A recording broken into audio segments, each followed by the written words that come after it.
सत्य समाचार, तटस्थ समाचार, समाज बदल्ने हाम्रो अभियान। नमस्कार, यो हो टाइम समाचार। म वीरेन्द्र मन्सुर गरौ। 220 जनामा कोरोना संक्रमणको पुष्टि सम्बन्धी प्रसङ्गबाट बुधबार पछिल्लो 24 घण्टामा थप 220 जनामा कोरोना भाइरस संक्रमणको पुष्टि भएको छ।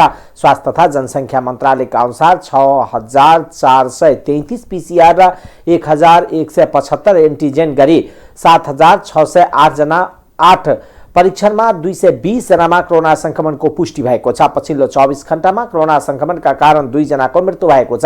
त्यस्तै 253 जना संक्रमण मुक्त भएका छन्। हाल देशभर 4864 जना कोरोना भाइरसका सक्रिय संक्रमित रहेका छन्। प्रदेश नम्बर 2 सरकारले गठन गरेको मिडिया क्षेत्रको विकासका निमित्त गठन गरेको आम सञ्चार प्राधिकरणमा कर्मचारीको अभाव देखिएको छ। तर यसका सदस्यहरू तलब खाँदै आएका छन्। कर्मचारी अभाव पदाधिकारीहरूको तलब भत्ता मात्र खाने गरेका छन्। खासै काम अगाडि बढाउन सकिएको छैन। सरकारको मिडिया प्राधिकरण, चलचित्र विकास बोर्ड लगायतमा समेत कर्मचारी अभाव देखिएको छ। आन्तरिक मामिला तथा सञ्चार मन्त्रालयले नियुक्ति गरेका अन्य पदाधिकारीहरू कामै नगरी तलब भत्ता बुझिरहेका छन्। आम सञ्चार प्राधिकरण, मिडिया काउन्सिल र चलचित्र तथा लोकसञ्चार प्रवर्धन बोर्डका 13 जना पदाधिकारीको नियुक्ति गरेको झण्डै 1 वर्ष हुन लागे पनि काम भने सन्तोषजनक छैन। अध्यक्ष लगायत 13 जना पदाधिकारीको तलब भत्तामा मासिक 4 लाख भन्दा बढी खर्च हुन्छ। तर सरकारले आवश्यक कर्मचारीहरू नपठाएको कारणले गर्दा समस्या देखिएको छ। आम सञ्चार प्राधिकरणका अध्यक्ष श्याम सुन्दर यादवले कर्मचारी अभाव रहेको कारणले समस्या देखिएको बताउनुभयो। 3वटा कर्मचारीले 3वटा निकाय हेर्ने गरेको कारणले समस्या आएको बताउनुभयो। उहाँले आफूहरूले सोचे अनुसार काम समेत गर्न नसकेको बताउनुभयो। गत वर्ष माघ 29 गते हामीले चाहिँ नियुक्ति पाएको हो। अध्यक्षको रूपमा मैले नियुक्ति पाएँ। त्यसपछि चाहिँ सदस्यहरूको नियुक्ति भएको हो वैशाखतिर। त्यति बेला चाहिँ कोभिड-19 को संक्रमण अत्यन्तै बढिरहेको थियो। हामीलाई कामकाज गर्न अत्यन्तै असहज थियो। कार्यालय पनि सञ्चालन हुन सकेको थिएन। हामीले चाहिँ कार्यालय सञ्चालन वैशाख 15 पछि चाहिँ हामीले कार्यालय सञ्चालन गऱ्यौँ। त्यसपछि अलिकति त्यो विधिवत प्रक्रियाहरू मिलाउनको लागि समय चाहिँ लाग्यो। असार 11 गते चाहिँ हाम्रो खाता सञ्चालन भयो। त्यही पनि खाता सञ्चालन हुनुभन्दा अगाडि नै हामीले चाहिँ पत्रकारहरूका लागि स्वास्थ्य सुरक्षा सामग्री वितरण गर्ने कार्य चाहिँ हामीले गर्यौँ। पत्रकार महासङ्घको सहकार्यमा मूल काम चाहिँ त्यही हो। अनि त्यसपछि अब समय पनि अत्यन्तै कम थियो। असार बित्यो र साउनदेखि यता अहिलेसम्म चाहिँ हामीले बजेटको अख्तियारी नपाएको अवस्था छ र कार्यालयमा चाहिँ कर्मचारी अभाव चाहिँ अत्यन्तै खेप्नु परेको छ। कार्यालयमा प्रमुख नै नभएपछि एउटा निवेदनमा या चिठी पत्र व्यवहारमा पनि समस्या परेको छ। अत्यन्तै गाह्रो भएको छ। हाम्रो कार्यालयमा आउने मैले जानकारी पाएको छु र मैले प्रतिबद्धता पनि के गरेको छु भने कर्मचारी कार्यालय प्रमुख र कमसेकम सुब्बा स्तरको 1 जना कर्मचारी भइदियो भने हामीले चाहिँ अब छोटो समयमै हामीले गर्नुपर्ने काम चाहिँ हामी गरेर देखाउँछौँ। किनभने जुन जिम्मेवारी मैले पाएको छु, पत्रकारहरूको दुःख पीडा समस्याहरूलाई मैले नजिकैबाट अनुभूति गरेको छु। निहाल्ने मात्रै होइन, अनुभूति गरेको छु र त्यो काम चाहिँ म पुरा गरेर देखाउँछु भने मेरो प्रतिबद्धता छ। अहिलेसम्म तपाईँको कार्यालयको दरबन्दी कुन तहको र के छ? दरबन्दीमा अहिले चाहिँ हाम्रो कार्यालयमा 7 जनाको दरबन्दी छ। प्रमुख प्रशासकीय अधिकृत छ 8औं 7औं तहको 1 जना, अनि इलेक्ट्रोनिक्स कम्युनिकेसन इन्जिनियर 1 जना, अनि नासु 1 जना, सहलेखापाल 1 जना, कार्यालय सहयोगी 2 जना र 1 जना सवारी चालकको दरबन्दी छ। यादवले आवश्यक कर्मचारीहरू पठाउनको लागि सरकारवाला निकायलाई जानकारी गराएको र कर्मचारी आएपछि मिडिया क्षेत्रको विकास र समस्याहरूलाई समाधान गर्ने बताउनुभयो। प्रदेश 2 का 20 वटा स्थानीय तहले अहिलेसम्म बजेट पेश गर्न सकेको छैन। संघीय मामिला तथा सामान्य प्रशासन मन्त्रालयले 753वटा स्थानीय तह मध्ये 21वटा स्थानीय तहले बजेट पेश नगरेकोमा 20वटा स्थानीय तह प्रदेश 2 कै रहेको मन्त्रालयले जनाएको छ। प्रदेश 2 मा 136वटा स्थानीय तह मध्ये 116वटा स्थानीय तहले मात्र मन्त्रालयमा बजेट पेश गरेको छ। बजेट पेश नगर्नेमा सप्तरीको छिन्मस्ता गाउँपालिका, सिराहाको कल्याणपुर नगरपालिका, औढी गाउँपालिका, नरहा गाउँपालिका रहेको छ। त्यस्तै धनुषाको एक मात्र उपमहानगरपालिका जनकपुर धाम महानगरपालिकाले समेत बजेट पेश नगरेको संघीय मामिला तथा प्रशासन मन्त्रालयले जनाएको छ। त्यस्तै बटेश्वर गाउँपालिका, लक्ष्मीनिया गाउँपालिका, हसपुर नगरपालिका, धनौजी गाउँपालिका, महोत्तरीको पिपरा गाउँपालिका, सर्लाहीको कडौने गाउँपालिका, पर्सा गाउँपालिका आर्थिक वर्ष 78-79 को बजेट ल्याएको छैन। त्यस्तै रौतहटको गरुरा नगरपालिका, देवाही गोनाही नगरपालिका, फतुवा विजयपुर नगरपालिका, बौद्धिमाई नगरपालिका, वृन्दावन नगरपालिका, बाराको सिमरनगढ नगरपालिका, विश्रामपुर गाउँपालिकाले हालसम्म बजेट पेश नगरेको मन्त्रालयले जनाएको छ। पर्साको पोखरिया नगरपालिका र धोबनी गाउँपालिकाले हालसम्म बजेट पेश गरेको छैन। स्थानीय तहका जनप्रतिनिधिहरू बीचको विवादका कारण स्थानीय तहले बजेट पेश गर्न सकेको छैन। जनकपुर धाम स्थित राजर्षि जनक विश्वविद्यालयको पठन पाठन अनिश्चितकालका लागि बन्द गरिएको छ। स्थानीय रामानन्द चौक स्थित क्याम्पसमा अध्ययनरत विद्यार्थीहरूले समय समयमा शैक्षिक भ्रमण तथा अतिरिक्त क्रियाकलापका लागि विभिन्न किसिमको बन्द, आन्दोलन तथा तोडफोड क्रियाकलाप गर्दै आएको ले असहज परिस्थिति उत्पन्न हुँदा पठन पाठन बन्द गरिएको कार्यवाहक क्याम्पस प्रमुख विनोद कुमार कर्णले बताउनुभयो। विद्यार्थीहरूको गतिविधिबारे माथिल्लो निकायमा बारम्बार जानकारी गराउँदा पनि सुनवाई नभएकोले नियमित रूपमा क्याम्पस सञ्चालन गर्न असहज परिस्थिति सिर्जना हुँदा पुष 15 गते शुक्रबारदेखि समस्या समाधान नभएसम्मका लागि अनिश्चितकालका लागि क्याम्पसको सम्पूर्ण पठन पाठन स्थगित गरिएको कार्यवाहक प्रमुख कर्णले जानकारी दिनुभयो। यसअघि विद्यार्थीहरूले कार्यवाहक प्रमुख कर्णलाई विगत 2 दिनदेखि क्याम्पस भित्रै थुन्दै आएका थिए। कर्णलाई BSc CSIT तेस्रो वर्षका अध्ययनरत 5औं सेमेस्टरका विद्यार्थीहरूले शैक्षिक भ्रमण बापत क्याम्पसले पैसा उपलब्ध नगराएको भन्दै क्याम्पस भित्र थुनेका थिए। विद्यार्थीहरूले शैक्षिक भ्रमण सहित software, network, data centre, communication server, programming लगायतका क्याम्पससँग बजेट माग गरेका थिए। उनीहरूले सिलेबसमै शैक्षिक भ्रमण गराउने उल्लेख रहेको र सो बापत नामाङ्कन गराउने समयमै आफूसँग क्याम्पसले पैसा लिइसके पनि भ्रमण जाने बेलामा पैसा उपलब्ध नगराएको BSc CSIT 5औं सेमेस्टरमा अध्ययनरत विद्यार्थी राकेश यादवले बताउनुभयो। क्याम्पस प्रमुख कर्णले विज्ञान तथा प्रविधि संकायका डिन प्राध्यापक डाक्टर श्याम किशोर महतोसँग सहयोग मागेका थिए। महतोले सोमबार मेगा बैंकमा रहेको खाताबाट 90,000 रुपियाँको चेक दिए पनि सो खाता बन्द रहेको पाइएपछि विद्यार्थीहरू थप आन्दोलित भएका छन्। महोत्तरीमा मुसहर समुदायका व्यक्तिहरूले अझै कोरोना विरुद्धको खोप लगाउन पाएका छैनन्। कोरोना रोकथामका लागि सरकारले खोप अभियान तीव्र बनाए पनि पर्याप्त प्रचारको कमी मुसहर समुदाय खोप लगाउनबाट वञ्चित भएका हुन्। खोप अभियान कहाँबाट चलाइएको छ भन्नेसम्मको जानकारी नहुँदा हाम्रो समुदाय खोप लगाउनबाट वञ्चित बनिरहेको सुनिल सदाले बताउनुभयो।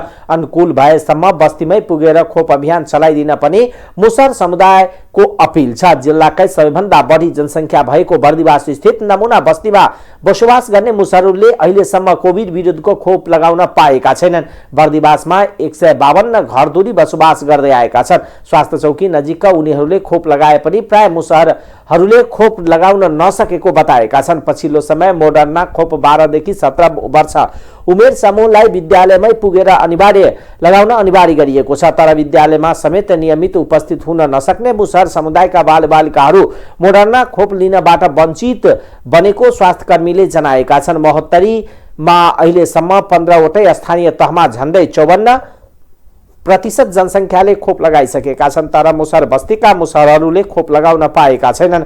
मुसहर समुदायका लागि बस्तीमै पुगेर खोप अभियान चलाउन स्थानीयको माग छ। शिखे राउत नेतृत्वको जनमत पार्टीले किसान आन्दोलनको नाममा बुधबार प्रदेश 2 को 6वटा जिल्लामा चक्का जामको घोषणा गरेको थियो। किसानको समस्याप्रति सरकार गम्भीर नबनेको भन्दै आन्दोलन जारी राखेको सप्तरी, सिराहा, धनुषा, सर्लाही, रौतहट, बारा चक्का जामको घोषणा गरेको। त्यस्तै मोरङ, सुनसरी, महोत्तरी, पर्सा, नवलपरासी, रूपन्देही, बाँके बर्दियामा रैलीको कार्यक्रम गरिएको जनमत पार्टी सचिवालयले जनाएको छ। जिल्लागत रूपमा पार्टी आन्दोलन कमिटीले चक्काजामको घोषणा र उल्लङ्घन गर्नेलाई कारवाही गर्ने चेतावनी समेत दिएको छ। कारवाहीको जिम्मेवार स्वयं हुनुपर्ने सचिवालयले सामाजिक सञ्जाल मार्फत जानकारी दिएको छ। काठमाडौँमा बसभित्रै सामूहिक बलात्कार भएको छ। काठमाडौँ 26 मित्रनगर स्थित नयाँ बस पार्कमा 34 वर्षीय महिलामाथि सामूहिक बलात्कार भएको प्रहरीले जनाएको छ। महानगरीय प्रहरी परिषद काठमाडौँका अनुसार पुस 13 गते रातिदेखि 14 गतेसम्म महिलामाथि सामूहिक बलात्कार भएको हो। सामूहिक बलात्कारको आरोपमा काठमाडौँको विभिन्न स्थानबाट प्रहरीले 8 जनालाई पक्राउ गरेको छ। महानगरीय प्रहरी परिषद काठमाडौँका प्रवक्ता प्रहरी उपरीक्षक दिनेश राज मैनालीले मंगलबार राति र बुधबारसम्म काठमाडौँको विभिन्न ठाउँबाट बलात्कार आरोपीलाई पक्राउ गरिएको बताउनुभयो। बलात्कारमा संलग्न अर्का एकजना फरार रहेको र उनको खोजी भइरहेको प्रहरी उपरीक्षक मैनालीले बताउनुभयो। बस पार्कको एउटा गेस्ट हाउसमा लगेर महिलालाई बलात्कार गरिएको भन्ने सूचनाका आधारमा प्रहरी परिचालन गरिएको थियो। सुरुमा बलात्कार घटनाबारे प्रहरी प्रभाग नयाँ बस पार्कमा सूचना पुगेको थियो। त्यसपछि प्रहरी वृत्त महाराजगञ्ज परिसर र अपराध महाशाखाको टोली अनुसन्धानमा जुटेको थियो। महिलाको स्वास्थ्य परीक्षण गरिएको र उनको स्वास्थ्य सामान्य रहेको मैनालीले बताउनुभयो। नेकपा माओवादी केन्द्रको 8औं महाधिवेशनको बन्द सत्रमा अध्यक्ष पुष्पकमल दाहाल प्रचण्डको प्रतिवेदनमाथि 11 वटा समूहको प्रस्तुतिकरण सकिएको छ। कमलादी स्थित नेपाल प्रज्ञा प्रतिष्ठानको सभा हलमा चलिरहेको छलफलमा बुधबार 11 वटा समूहको संयोजकले प्रतिवेदनमाथि समूहगत छलफलको निष्कर्ष सुनाएपछि बिहीबारसम्मका लागि छलफल स्थगित गरिएको माओवादी केन्द्रका प्रवक्ता कृष्णबहादुर महराका अनुसार अब बिहीबार बिहान 11 बजेदेखि पुनः बाँकी समूहको समूहगत छलफलमा निष्कर्ष सुनाउने कार्यक्रम रहेको बताउनुभयो। आज प्रस्तुतिमा राख्ने काम सुरु गरियो। सुरुमा अध्यक्ष मन्त्रीका तर्फबाट हामीले केही आचार संहिता सुनायौँ। यो हिजो नै जारी गरिएको थियो।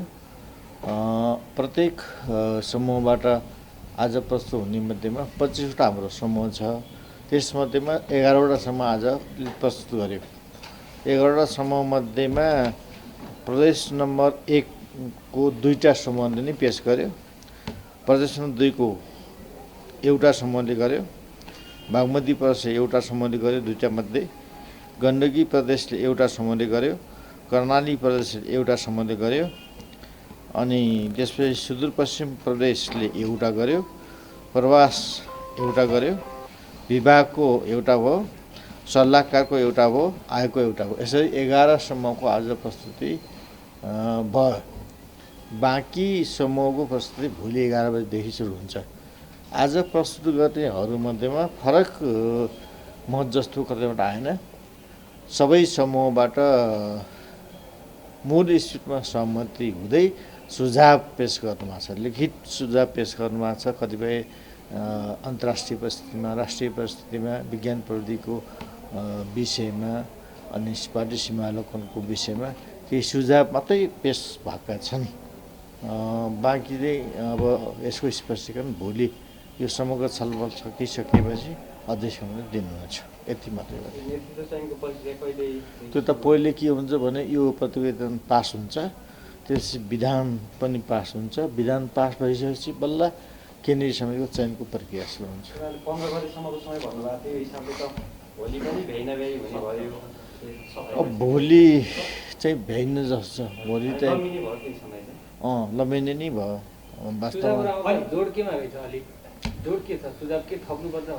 त्यस्तो स्पेसल सुझावहरू अब पार्टी जे होस्, यसमा कुल सुझाव मैले के भन्नु सक्छु सबै टिपिया त अलिमेलि भन्न सक्छ। तर कुल के छ भने यो ठिक छ, यसको व्यवहारमा कार्यान्वयन हुनु पर्यो भन्ने छ।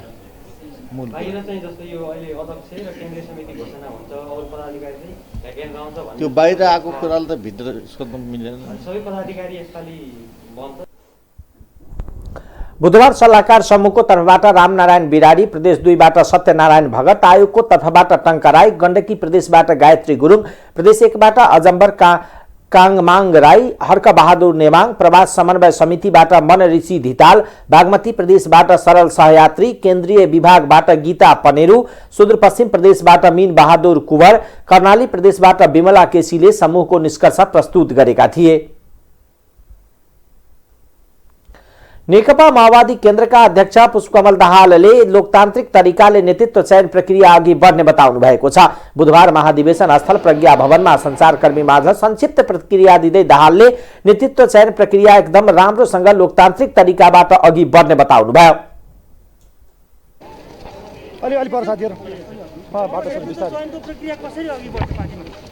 राम्रोसँग एकदम लोकतान्त्रिक तरिकाले अघि बढ्छ। जारी महाधिवेशनमा शुक्रबारबाट माओवादीको नेतृत्व चयनको प्रक्रिया सुरु गर्ने तयारी गरिएको छ। राप्रपाका अध्यक्ष राजेन्द्र लिङदेलले विदेशीको सामु झुक्नुभन्दा नेपाली जनताको चाहना अनुरूप चल्ने नेपालको राज संस्थाको विशेषता रहेको बताउनु भएको छ। राजा वीरेन्द्रको 77औं जन्म जयन्तीको अवसरमा बुधबार राप्रपाको भातृ संगठन नेपाल प्राज्ञिक परिषदले आयोजना गरेको स्वर्गीय श्री 5 वीरेन्द्र एक बहुयामी व्यक्तित्व विषयक विचार गोष्ठीमा बोल्दै अध्यक्ष लिङदेलले नेपालको सार्वभौमिकता, स्वतन्त्रता, राष्ट्रिय अखण्डताको रक्षा, राष्ट्र निर्माण, जनताको जीवन स्तर र विकासको जग हाल्ने काममा राज संस्थाको महत्त्वपूर्ण भूमिका रहेको बताउनुभयो। उहाँले प्रजातन्त्र, विकास र क्षेत्रीय सन्तुलन राजा वीरेन्द्रको अटुट प्राथमिकता रहेको र जनताको चाहना बुझ्ने राजाको रूपमा आफ्नो जीवन समर्पण गरेको उल्लेख गर्नुभयो। सिक्किमले देशको पहिचान गुमाउँदै गर्दा राजा वीरेन्द्रले नेपाली राष्ट्रियताको जग बलियो बनाउने ऐतिहासिक भूमिका निर्वाह गरेको प्रसंग उल्लेख गर्दै लिङदेलले नेपालका राजा र राज संस्थाले पटक पटक देशभक्ति प्रमाणित गरेको बताउनुभयो। राजा वीरेन्द्रको खास गरी त्यो सक्रिय राज संस्थाको बेला थियो। त्यस बेलाका कयौं गतिविधिहरू जो मेरा प्रेरणाका स्रोतका रूपमा अथवा मेरो राजनीतिक जीवनमा राज संस्थाको देशको लागि कुन प्रकारको महत्त्व छ भन्ने कुराहरू बुझ्नमा प्रेरणादायी रहे। म केटाकेटी नै थिएँ। 2032 सालतिर होला जब सिक्किममा राज संस्थाको अन्त्य भयो, जनताका प्रतिनिधि भन्नेहरूले त देशै भारतमा बिलाइ गराए। ओहो, राजा भएन भने त देशै सकिने रहेछ भन्ने मेरो बाल मस्तिष्कमा जब पर्यो कि राजाको अभावमा, राज संस्थाको अभावमा हाम्रो पनि देश कुनै पनि बेला त्यस्तो खतरामा पर्न सक्छ भन्ने मलाई लाग्यो। आज पनि मैले जहाँ जाँदाखेरि पनि राज संस्थाको महत्त्वको बारेमा कुरा गर्दाखेरि आम जनतालाई भन्ने गरेको छु कि 2032 सालसम्म हाम्रो छिमेकमा सिक्किम भन्ने देश थियो। त्यस बेला भन्दा अझ अहिले मैले बेसी बुझ्छु, किन त्यस बेला त थोरै थोरै बुझेँ। ए राजा हट्यो, सिक्किम पनि सकियो, एउटा देश पनि समाप्त भयो भन्ने मात्रै थियो। र अहिले यसो हेर्छु, सिक्किम भन्ने नाम पनि छ, त्यहाँको भूगोल पनि छ, त्यहाँको माटो कसैले बोकेर लगेको छैन। सिक्किम सिक्किमै छ, तर सिक्किम भन्ने देश त छैन। अहिले पछिल्लो दिनमा त्यही खतरा हाम्रो देशले बिहोरिराखेको छ। त्यसको लागि नेपालको सन्दर्भमा राज संस्थाको आवश्यकता छ भनेर मैले भन्ने गर्छु। त्यस बेला राजाले ती शर्तहरू मानेको भए हाम्रो विद्वान वक्ताहरूले भन्नुभयो जस्तै सायद नेपालमा अहिलेसम्म राज संस्था पनि रहिरहेको थियो होला, त्यो नाम मात्रको हुन्थ्यो होला र राजा वीरेन्द्रले मारिनुपर्ने परिस्थिति पनि आउँदैन थियो होला। आफू संवैधानिक राजा बनेर बस्न मन्जुर गरे। त्यसपछि झन् मलाई कस्तो लाग्यो भने हो कि हामी कोही भन्दा, कुनै राजनीतिक दलको नेता भन्दा, कुनै अरू छुट्टै नागरिक भन्दा हामी सबैभन्दा राजा देशभक्त हुन्छन् भन्ने कुरा चाहिँ प्रमाणित भयो भन्ने लाग्छ। र त्यसबेला नेपाली कांग्रेसका नेता एवं नेवी संघका संस्थापक सभापति विपिन कोइरालाले नेपालको संविधानले सबैलाई समेट्न नसकेको बताउँदै संविधान बनाउने मतियारहरू नेतृत्व तहबाट पाखा नलागेसम्म देश बन्न नसक्ने खरो टिप्पणी गर्नुभयो। राप्रपाले महाधिवेशनबाट नेतृत्व परिवर्तन गरेर राष्ट्रियता, प्रजातन्त्र र धर्म संस्कृतिको रक्षाको आशा राख्ने र परिवर्तनको चाहना राख्ने जनताको ठूलो पंक्तिलाई आशा जगाएको उहाँको भनाइ छ।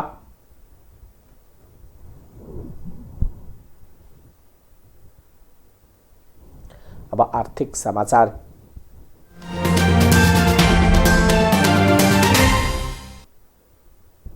साउन भदौ र असोजको औसत बेस रेटका आधारमा कार्तिकमा कर्जाको नयाँ ब्याज दर कायम गर्नुपर्ने हुन्छ, तर केही बैंकहरूले नेपाल राष्ट्र बैंकको नियम विपरीत आफू खुसी असोज महिना मात्रको बेस रेट आधारमा ब्याज दर घटाउने बढाउने गरेको पाइएको छ। यसरी नियम विपरीत ब्याज दर घटाउने तथा बढाउने केही बैंकहरूको कार्तिकमा घट्नुपर्ने जति कर्जा र निक्षेपको ब्याज दर बीचको अन्तर स्प्रेड दर घटेको छैन भने केही बैंकको त उल्टै बढेको छ। कार्तिक महिनामा बैंकले बख्याई गरे घट्नुपर्ने ब्याज दर समेत नघटाएर उल्टै बढाएको पाइएको छ। नेपाल राष्ट्र बैंकले पनि यस विषयमा चासो दिएको छ। केही बैंकले ब्याज दरमा लिने प्रिमियर बढाएको पाइएपछि घटाउने निर्देशन दिएको राष्ट्र बैंकका बैंक सुपरिवेक्षण विभागका कार्यकारी निर्देशक गुणाकर भट्टले बताउनुभयो। प्रिमियर बढाउने पाइँदैन, तर केही बैंकहरूले बढाएका छन्। कार्यकारी निर्देशक भट्टले भन्नुभयो, हामीले यस्ता बैंकहरूको स्वनियमनमा बस्ने भनेका छौं, मनपरी गरे कारवाही गर्छौं, बढाउन नपाइने प्रिमियर बढाउन भएन। अरू बदमाशी भए विषयमा पनि राष्ट्र बैंकले हेरिरहेको उहाँले बताउनुभयो। केही बैंकहरूले मनपरी ढंगले ब्याज दर कायम गर्नको पछाडि दुईवटा कारणहरू देखिएका छन्। केही बैंकहरूले नियम विपरीत असोज महिनाको आधार दर लागू गरेको देखिएको छ। केही बैंकहरूले कर्जाको प्रिमियर जथाभावी बढाएको कारण पनि यस्तो समस्या देखिएको एक बैंकिङ विज्ञ का अनुसार यस विषयमा राष्ट्र बैंकले अलि चासो बढाउनु पर्छ, तथ्य हेरेर बैंकहरूलाई आवश्यक निर्देशन दिनुपर्छ। बैंकहरूले तथ्याङ्कमै बदमाशी गरेको जानकारी पाएपछि राष्ट्र बैंकले असोज महिनाको आधार दर लागू गर्ने, बैंक प्रिमियर बढाउने बैंकलाई सचेत गराएको छ। केही बैंकहरूलाई पत्राचार भइसकेको र केही बैंकलाई पत्राचार गर्ने तयारी भइरहेको राष्ट्र बैंकले बताएको छ। अर्थ मन्त्रालयले रासायनिक मल खरिद गर्नका लागि कृषि तथा पशुपक्षी विकास मन्त्रालयलाई थप 11 अर्ब 85 करोड रुपियाँ उपलब्ध गराएको छ। यसअघि अर्थ मन्त्रालयले रासायनिक मल खरिदका लागि आर्थिक वर्ष 78-79 बजेटमै 15 अर्ब रुपियाँको व्यवस्था गरेको छ। अन्तर्राष्ट्रिय बजारमा मलको मूल्य वृद्धि भएको कारण सो रकमले नपुग्ने भन्दै कृषि मन्त्रालयले अर्थ मन्त्रालयसँग थप 13 अर्ब रुपियाँ माग गरेको छ। त्यसमध्ये अघि नै 1 अर्ब रुपियाँ दिइसकेको थियो। कृषि मन्त्रालयले मल खरिदका लागि 27 अर्ब 75 करोड रुपियाँ अर्थ मन्त्रालयबाट पाइसक्दा पनि किसानलाई मल अपुग हुने बताइएको छ। मन्त्रालयका अनुसार 27 अर्ब रुपियाँले अहिलेको मूल्यको आधारमा 3,60,000 मेट्रिक टन मल खरिद गर्नुपर्न सकिन्छ। वर्षभरि पुग्नका लागि कम्तीमा 5 लाख मेट्रिक टन रासायनिक मल चाहिन्छ। त्यसका लागि कृषि मन्त्रालयले थप रकम माग्ने तयारी गरेको छ। कृषि मन्त्रालयले चालु आर्थिक वर्षको कुल बजेट 45 अर्ब 5 करोड रहेको छ। अर्थात् कृषि मन्त्रालयको कुल बजेटकै हाराहारीमा रासायनिक मल खरिदका लागि रकम चाहिएको छ। अझ पनि किसानले सहज रूपमा मल पाएका छैनन्। यसपालि अधिकांश किसानले डीएपी मल नपाएर बिना मलले गहुँ छरेका छन्। उनीहरूले त्यसरी नै हिउँदे बाली पनि लगाएका थिए। अब अन्तर्राष्ट्रिय समाचार।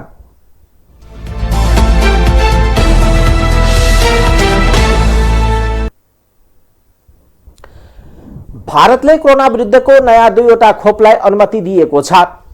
सिरम इन्स्टिट्युट अफ इन्डियाले निर्माण गरेको कोभ्याक्स र बायोलोजिकल ईले बनाएको कोर्बेभ्याक्सलाई आपतकालीन प्रयोगका लागि अनुमति दिएको हो। यससहित भारतले अहिलेसम्म 8वटा खोपलाई अनुमति दिएको छ, जसमध्ये 3वटा भारतमा बनेका हुन्। ओमिक्रोन भेरिएन्टका कारण कोरोना महामारीको तेस्रो लहरको जोखिम बढेको छ। अहिलेसम्म भारतमा 1 अर्ब 40 करोड मात्रको कोभिड खोप लगाइएको छ। भारत सरकारले यो वर्षको अन्त्यसम्म सबै नागरिकलाई खोप दिइसक्ने लक्ष्य लिएको छ, तर लक्ष्य प्राप्त नहुने देखिएको बीबीसीले जनाएको छ। भारतमा अहिलेसम्म 62% खोप लिन योग्य नागरिकले पूर्ण मात्रा खोप पाएका छन् भने 90% भन्दा बढीले कम्तीमा 1 मात्रा खोप पाएका छन्। नयाँ अनुमति दिएका खोपहरू बुस्टर मात्राको रूपमा प्रयोग हुने या नहुने अहिलेसम्म स्पष्ट छैन।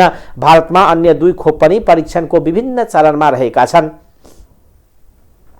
दक्षिण सुडानमा सुन खानीमा भएको दुर्घटनामा परि त्यहाँ कार्यरत कम्तीमा पनि 38 जना खानी मजदुरको ज्यान गएको छ। उक्त खानीमा परि अरू केही व्यक्ति घाइते भएका छन्। दक्षिण सुडानको पश्चिम क्षेत्र बेस्ट कोर्दाफानमा रहेको सो खानीमा मंगलबार अकस्मात विस्फोट भएको थियो। खानीमा अकस्मात विस्फोट भएको र त्यसपछि भत्किएको थियो। त्यसमा परेर कम्तीमा 38 जनाको ज्यान गएको प्रहरीले पुष्टि गरेको छ। प्रहरीले उक्त खानी असुरक्षित रहेको भन्दै त्यसलाई सञ्चालन नगर्न भनिएको भए पनि सञ्चालनमा ल्याएका कारण यस्तो दुर्घटना भएको बताइएको छ। इजरायल सरकारले 5 लाख खुकुरा र 10,000 भन्दा धेरै टर्की मार्ने भएको छ। एभियन फ्लू रोक्नका लागि सरकारले टर्की मार्ने भएको हो। एभियन फ्लूको कारण 5,000 भन्दा धेरै सारस मारेका छन्। इजरायलका पर्यावरण मन्त्री तामार जान्डवर्गले इतिहासमा वन्यजीवका लागि सबैभन्दा घातक अवस्था आएको बताउनुभयो।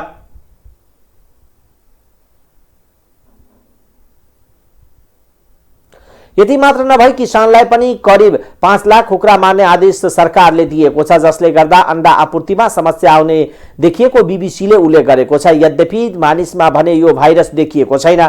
प्रधानमन्त्री नेप्टाली वेनेटले राष्ट्रिय सुरक्षा सल्लाहकार र बाँकी विशेषज्ञसँग कुरा गरी यस भाइरसलाई रोक्न सम्बन्धमा चर्चा गरिरहेका छन्। विश्व स्वास्थ्य संगठनका अनुसार पक्षीबाट मानिसमा कुनै पनि भाइरस सर्नु निकै दुर्लभ घटना मानिन्छ। सन् 2003 मा भने पन्छीबाट मानिसमा भाइरस सरेर विश्वमा 456 जनाले ज्यान गुमाएका छन्। ब्राजिलको उत्तर पूर्वी राज्य वाहियाका 116 शहरमा मंगलबार भीषण वर्षाका कारण संकटकालीन अवस्था सृजना भएको छ। नोभेम्बर अन्तिमदेखि त्यस क्षेत्रमा बाढीको अवस्था सृजना भएको छ। हालै ब्राजिलका उत्तर दक्षिण पूर्व कम्तीमा 5 अन्य राज्यमा पनि बाढी आएको छ। बाहियामा बाढीमा 4,70,000 भन्दा बढी मानिस प्रभावित भएका छन्। कम्तीमा 50 शहरमा घर र व्यापारिक प्रतिष्ठानहरू डुबानमा परेका छन्। मानिसहरू आफ्ना सामान छाड्न बाध्य भएका छन्। प्रदेश सरकारको आधिकारिक तथ्याङ्क अनुसार 34,163 जना घरबार विहीन भएका छन् भने करिब 43,000 विस्थापित भएका छन्। महिनाको सुरुदेखि हालसम्म आएको बाढीका कारण 21 जनाको मृत्यु भएको छ भने 358 जना घाइते भएका छन्। सरकारी निकाय national centre for monitoring and alert of natural डिजास्टरका अनुसार बाहियामा विगत 32 वर्षता सबैभन्दा बढी पानी परेको छ। दक्षिण बाहियामा वर्षको यो समयमा सामान्य रकम भन्दा 5 गुणा भन्दा बढी वर्षा भएको हो। बाहियाका गभर्नर रुई कोस्ताले मंगलबार बिहान स्थानीय रेडियोलाई दिएको अन्तर्वार्तामा हालको स्थिति बम विस्फोट भएको बेला को जस्तो रहेको प्रश्न पार्नुभयो। केही शहरमा बाढीले कोरोना भाइरसको खोप नष्ट भएको छ।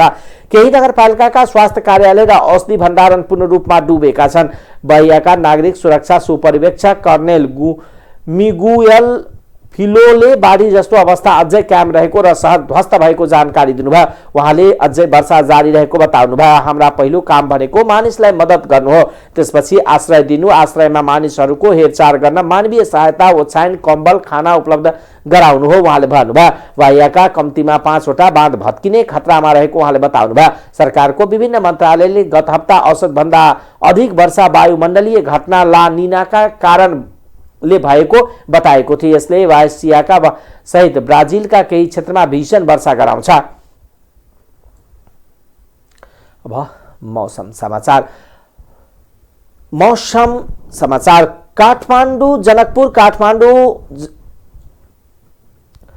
जनकपुरमा मंगलबार रातिदेखि सुरु भएको वर्षा, शीतलहर र हुस्सुका कारण फेरि चिसो अत्याधिक बढेको छ। बिहानै परेको पानीका कारणले चिसो बढेको छ। बिहान केही समय घाम उदाए पनि दिउँसो चिसो हावासँगै पानीको कारणले जनजीवन प्रभावित भएको छ। 10 दिन अघि 81 बढेको चिसो गत केही दिनदेखि चर्को घाम लागिरहेको घटेको थियो। हल्का वर्षासँगै शीतलहर फेरि सुरु भएपछि बजारमा मानिसको आवागमन घटेको छ। शीतलहर र चिसोबाट सबैभन्दा बढी दैनिक काम गरेर गुजारा चलाउने मजदुरहरू प्रभावित भएका छन्। पश्चिम न्यूनचापीय प्रणाली सक्रिय बनेसँगै देशभर वर्षा भएको छ। उच्च पहाडी र हिमाली भेगमा मात्र होइन, काठमाडौँका टाँडामा पनि हिउँ परेको छ। बुधबार बिहान काठमाडौँमा 10.7 मिलिमिटर वर्षा भएको मौसम पूर्वानुमान महाशाखाले जानकारी दिएको छ। काठमाडौँमा मंगलबार वर्षा भएको थिएन। कार्तिक कीर्तिपुरमा 11.4 मिलिमिटर वर्षा मापन भएको छ। अहिले पनि काठमाडौँमा फट्टफुट्ट वर्षा भइरहेको छ। महाशाखाको ताजा विवरण अनुसार दिपायलमा 12, डेडलधुरामा 12.2, धनगढीमा 2 मिलिमिटर वर्षा भएको छ। त्यस्तै सुर्खेतको वीरेन्द्रनगरमा 5, नेपालगञ्जमा 2, जुम्लामा 2.6, घोराहीमा 0.6 मिलिमिटर वर्षा मापन भएको छ। पोखरामा 6.5, भैरवामा 12.6, सिमरामा 13, ओखलढुङ्गामा 3 र ताप्लेजुङमा 12.3 मिलिमिटर वर्षा भएको छ। धनकुट्टा र जनकपुरमा क्रमशः 2.8 र 1.5 मिलिमिटर वर्षा भए पनि विराटनगरमा वर्षा मापन भएको छैन। महाशाखाका अनुसार दिउँसो पनि देशभरका धेरै स्थानमा वर्षा हुनेछ। बिहिबारबाट मात्र मौसम सुधार आउने आकलन गरिएको छ। टाइम्स समाचार अहिलेको लागि यति नै। हेर्दै गर्नुहोला टाइम्स टेलिभिजन। नमस्कार।